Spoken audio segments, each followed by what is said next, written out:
जर तुम्हाला demat account open करायचं असेल तर सेबी रजिस्टर ब्रोकर्स पाहिजेत आणि भारतामधले टॉपचे 10 ब्रोकर्स जे सेबीकडे रजिस्टर आहेत ते खालीलप्रमाणे.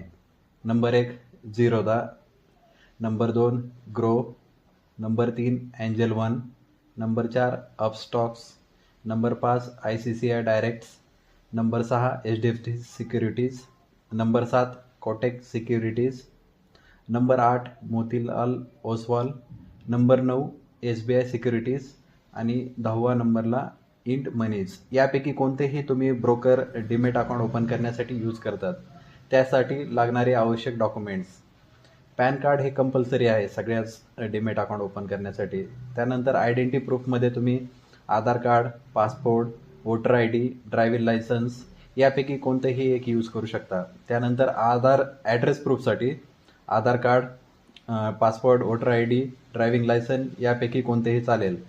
बँक अकाउंट डिटेल्स त्यामध्ये कॅन्सल चेक असेल तुमच्याकडे किंवा बँक स्टेटमेंट असेल किंवा पासबुकची प्रिंट असेल यापैकी कोणतेही बँक अकाउंट डिटेल्स चालतील. जर तुम्ही मायनर असाल, जर तुम्हाला डीमॅट अकाउंट ओपन करायचं असेल तर तुम्हाला ते तुमच्या गार्डियनसोबत ऑपरेट करावं लागेल जोपर्यंत तुम्ही 18 वर्षाचे होत नाहीत. नंतर आणखी एक गोष्ट त्याच्यामध्ये तुम्ही जॉईंट डीमॅट अकाउंट पण ओपन करू शकतात. पण जर तुम्ही मायनर असाल तर तुम्हाला ते गार्डियनसोबत ऑपरेट करावं लागेल जोपर्यंत तुम्ही 18 वर्षाचे होत नाहीत. नॉमिनीमध्ये 2 ऑप्शन आहेत. एक तर तुम्ही नॉमिनी येस करू शकता किंवा नो. जर येस केलं तर मॅक्झिमम तुम्ही 3 नॉमिनी त्याच्यामध्ये ॲड करू शकतात आणि त्यांना पर्सेंटेज वेगवेगळे द्यावे लागेल. त्यानंतर त्याच्यामध्ये मिनिमम बॅलन्स असं रिक्वायरमेंट काही नाही डीमॅट अकाउंटमध्ये.